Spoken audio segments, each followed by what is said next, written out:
آج گھر گھر کے اندر جو ایک بہت بڑی بلا آئی ہوئی ہے، ہر تیسرا چوتھا گھر یہ شکایت لے کر کے آتا ہے بیٹا ہاتھ سے نکل گیا، بیٹی ہاتھ سے نکل گئی۔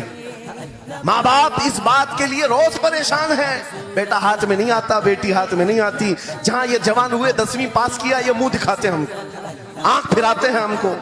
فرما بردار بچوں کی کمی بہت کم ہو گئی۔ غلطی ان بچوں کی نہیں، ان ماں باپ کی بھی ہے۔ تم نے ان کی تربیت تو کھلونوں سے کی ہے، ان کی تربیت میں تو تم چاہتے تھے کہ ہر سنڈے ان کو پکنک پر لے جائیں، بچہ خوش ہو جائے گا، ان کو گھمائیں گے پھرائیں گے، جو بچہ مانگے گا سب لا کر دیں گے۔ ارے یہ 14 سال کا نہیں ہوا، ہاتھ میں موبائل بھی پکڑا دیا، سب کچھ کر دیا بچے کے لیے، اور اب باپ یہ سوچتا ہے یہ 16 سال کا ہو جائے تو میری بات ماننا چاہیے۔ ایک بات یاد رکھو، زمین میں ادرک بو کر کے گنا آنے کی امید مت رکھنا، جو بوتے ہو وہی فصل آتی ہے۔ میرے نبی نے فرمایا علموا اولادکم ثلاث خصال حب نبیکم وحب اہل بیتہ وتلاوت القرآن الکریم۔ میرے آقا کی حدیث ہے، حضور فرماتے ہیں اپنی اولاد کو سب سے پہلے 3 باتیں سکھاؤ، 3 باتیں سکھاؤ۔ کیا ہے؟ نمبر 1 اپنے نبی کی محبت سکھاؤ۔ کیا ہوگا اس سے؟ تم جس بات کے لیے آج پریشان ہو نا، 16 سال کے بعد میرا بچہ میرا فرمان بردار بنے، یاد رکھو تم اگر اس بچے کو نبی کی محبت ڈالو، 16 سال نہیں تمہارا بیٹا 60 سال کا ہوگا تب بھی سر جھکا کر تمہارے ساتھ کھڑا رہے۔ بے شک تم اس کے دل میں اللہ رسول کی محبت ڈالو، اللہ تمہاری محبت اس کے دل میں ڈالے۔ بے شک یہ ریٹن دیا جاتا ہے۔ نمبر 1 اپنے نبی کی محبت، نمبر 2 رسول پاک کے اہل بیت کی محبت۔ میرے آقا فرماتے ہیں بچوں کو سکھاؤ، تیسری چیز قرآن کی تلاوت۔ یہ 3 چیزیں سکھاؤ سب سے پہلے بچوں کو، لیکن ان 3 چیزوں سے تو ہم بچوں کو چھوڑ ہی چکے۔ سب سے پہلی چیز جو سکھانی تھی وہ اپنے نبی کی محبت۔ عزیزان گرامی وقار، آج گھر گھر کے اندر یہ جو مصیبتیں آئی ہیں، ماں باپ کی نہیں سنتا۔ ماں باپ اگر جوان لوگ ابھی شادی کریں تو ابھی سے طے کر لو بچہ ہوگا، یہ خواب نہیں دیکھیں گے پہلے اس کو کیا بنانا ہے۔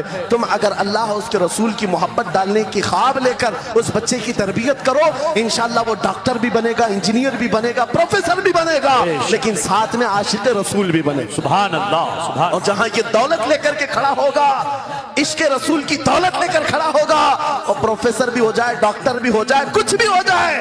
دیکھو مشائخ مارہا جن کے والدین نے ان کی تربیت کی، ان کو دنیاوی علوم کا ماہر تو بنایا ہے، لیکن آج تک آپ نے دیکھا کالج میں پڑھانے والا پروفیسر لاکھوں مریدین کی دستگیری بھی کر رہا ہو اور ان کی شریعت و طریقت کو بیان بھی کر رہا ہو۔ تعلیمات اسلام کے لیے یہ گھرانہ آئیڈیل ہے۔ میں مبالغہ آرائی نہیں کر رہا ہوں، مبالغہ آرائی نہیں کر رہا ہوں۔